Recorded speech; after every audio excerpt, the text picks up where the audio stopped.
Viewers, আমি এখন আছি ঢাকা মেডিকেল কলেজ হাসপাতালে। ভিউয়ার্স, গত 5 মার্চ মাগুরা জেলায় ঘটে যাওয়া এক অনাকাঙ্ক্ষিত ঘটনা। সেই ঘটনার যে ভিকটিমের ভাইয়ের সাথে এখন কথা বলছি। ঘটনার আদ্যপান্ত যদি একটু জানান আমাদের। আমার নাম মোহাম্মদ মুজাম্মেল, আমি পেশেন্টের খালাতো ভাই। এর যে বোন বাপের বাড়ি বেড়াতে আসছিল, বেড়াতে আসার পরে এর ছোট বোন আর কি বায়না দশা ধুলভাই বাড়ি বেড়াইতে যাবো। তো বেড়াইতে যাওয়ার পরে বড় বোন নিয়ে গেছে, নিয়ে যাওয়ার পরে 2 দিন ছিল। থাকার পরে এখন ওই পরের দিন রাত্রে, বৃহস্পতিবার দিন রাত্রে আপনার ওর বোন কাছে শুয়েছিল, দুলাভাই ওর শালি দিয়ে বোন এক জায়গায় শুয়েছিল।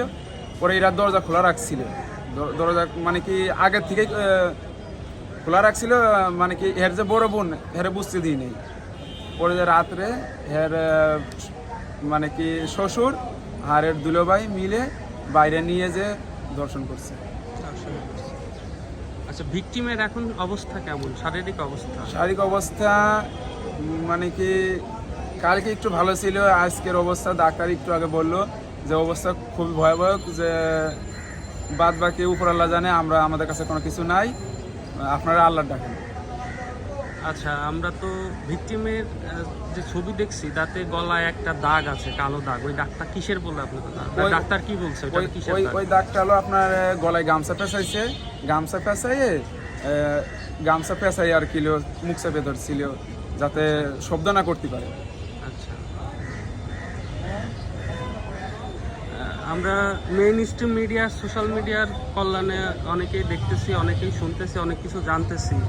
মাগুরাতে এই নৃশংস কর্মকাণ্ডের প্রতিবাদে মিছিল সমাবেশ হচ্ছে। এখন আপনারা ধর্ষকের কি শাস্তি দাবি করতেছেন? আমাদের কাছে একটাই, সকল জনতার কাছে একটাই দাবি, যে এর যে ধুলো ভাই আর এর যে তাওই মানে ছেলের বাবা যে 2জন ধর্ষণ করছে, এদের মানে কি একবারে ফাঁসির দাবি চাই।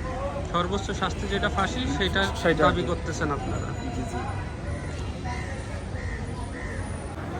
আচ্ছা ভাই, আপনার যে খালাতো বোন, ভিকটিমের যে বড় বোন, সে তার শ্বশুরের বিরুদ্ধে একটা অনৈতিক কাজের কথা বলছিল, এই বিষয়ে কি আপনি কিছু জানেন?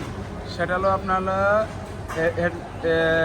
কাজ করতেছিল, হে শ্বশুর বাড়ি ফাঁকা দেখে আর কি পিছন থেকে এসে জড়ায় ধরে, মানে কি অনৈতিক কাজ করার জন্য। পরে যে আর কি সিলেটে শ্বশুর ছেড়ে দেওয়ার পরে হেলো আর কি চলে আসে বাপের বাড়ি আসে। এরা আম্মা আব্বুর কাছে সবার কাছে বলে, কাকাদের সবার কাছে বলে। পরে যে হেরা বলে কি যে গরিব মানুষ কি করব, কিছুদিন এরকম থাকে, কিছুদিন থাকার পরে যে আবার এবার বুঝো টুজো দিয়ে আসে যে মনে যাই হয়েছে ওইটা ভুলে যা, তুই এখন আর কি যা শ্বশুর বাড়ি যা। কারণ একটা মেয়ে তো বোঝেনি যে গরিব মানুষের মেয়ে বিয়ে দিতে গেলে পরবর্তীতে আবার কি একটা খরচ আছে, পরে দিয়ে আসে। ওই ঘটনার কতদিন পরে এই ঘটনাটা ঘটলো? ওই ঘটনার আনুমানিক। দর্শক, আপনি যদি ভিডিওর এই পার্টে এসে থাকেন তাহলে আমার ভিডিওতে একটা লাইক দিবেন, অনুগ্রহ করে আমার পেজটাতে একটা ফলো দিবেন, আপনার মূল্যবান মতামত ভিডিওর কমেন্ট বক্সে জানাবেন। ধন্যবাদ।